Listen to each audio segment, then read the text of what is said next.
সে তো বাতিজাই লাগে, আমাদের ছেলে সমান বয়স। তার ভালো লাগছে, হয়তো আমার ভাসুরের একটু বয়স কম দেখছে, ওর চরিত্রই ভালো না, সত্যি কথা যেটা। এরকম আরো অনেক ছেলের সাথে ওর সম্পর্ক হয়েছে, ভাঙছে।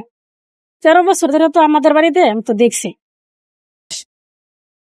আমার বড় ছেলে যে তার সমানই বয়স। আমি জানি ওনার একটা সম্পর্ক আছে একটা ছেলের সাথে, এই জন্য উনি চলে গেছে। অনেকবার এভাবে যাইতো আইতো, খালি বলতো আমি এই সংসার করব না, আমার ভাল লাগে না।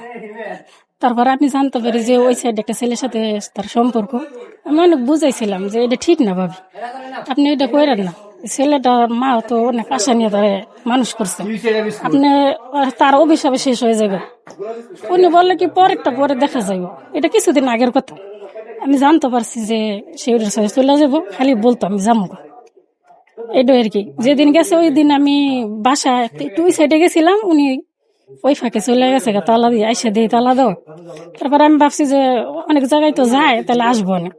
পরে আসে না, সন্ধ্যা পার হয়ে গেছে। পরে আমার ভাসুরে ফোন দিল, বলে ও কই। আমি কই তো কই যিনি গেল দেখলাম, কোন পর্যন্ত আসে নাই। পরে কইতেছে দেখেছে ঘরে ব্যাগ ট্যাগ আছে কিনা, পরে দেখি না ব্যাগ নাই। তাহলে তো চলে গেছে, কয়েকদিন ধরে খারাপ ব্যবহার করতেছে বলে। তার চলাফেরা দেখে আমি ভাবছি যে সে একটা কিছু করতে পারে। শুধু সারাদিন ফোনে কথা বলতো, আমি কিছু বললে তা আমার সাথে আর কথা বলতো না। আমি ঘরে গেলে কথা বলতো না, যাতে আমি ঘর থেকে বের হয়ে যাই। তারপর আমি আর বেশি যাইতাম না আমার বাচ্চারা নিয়ে। তো একলা একলা থাকলে সারাদিন ফোনে কথা বলতো, এই আর কি। ছেলেটা আমার বাসুর আমার স্বামী থেকে বলে চাচা, আমি শুনছি। আমি আগে দেখছিলাম না, কিন্তু বর্তমানে ওনাকে দেখছি। খুব খারাপ একটা জিনিস, এটা ঠিক না চাচা।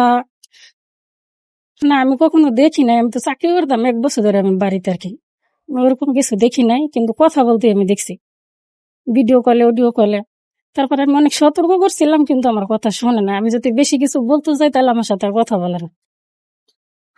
বিচার হওয়া দরকার, অনেক মেয়েরা এটা দেখে সতর্ক হওয়ার দরকার। এরকম তো অনেকে শোনা যায়, স্বামীর ঘর থেকে টাকা পয়সা নিয়ে চলে যায় অন্য ছেলের সাথে। এগুলি আসলে ঠিক না, এগুলি আমরা সমাজে খুব খারাপ চোখে দেখি। এটা খুবই খারাপ কাজ। এটা কি সম্ভব এরকম একটা সম্পর্ক? আমি চাচ্ছি আমার বাসরের যে ক্ষতি হয়েছে সেটা সে ক্ষতিপূরণটা হোক, বিচার হোক। সে তার জন্য অনেক কিছু করছে, যেটা মানে অনেক করছে, যেটা এগুলো আমরা কখনো পাই নাই। খাওয়া পড়া তার চাহিদা সবকিছু পূরণ করছে। তার জন্য তার ভাইয়ের সাথেও অনেক রাগারাগি হয়েছে, সে ভাইগো কথাও শোনে না। ওরকম কিছুই না, বয়সে ছোট, কিন্তু আমি ওর বয়সে নিম্নে 8-10 বছরের বড় আছি। এখনো দেখতে পারতেছি না, কিন্তু ভবিষ্যতে একটু ভয় হইতেই আছে, বুঝেনি তো। লজ্জা তো লাগে, আমার জাল যেহেতু আমাদের বাড়ি থেকে এই ঘটনা ঘটছে, এটা তো লজ্জারই ব্যাপার।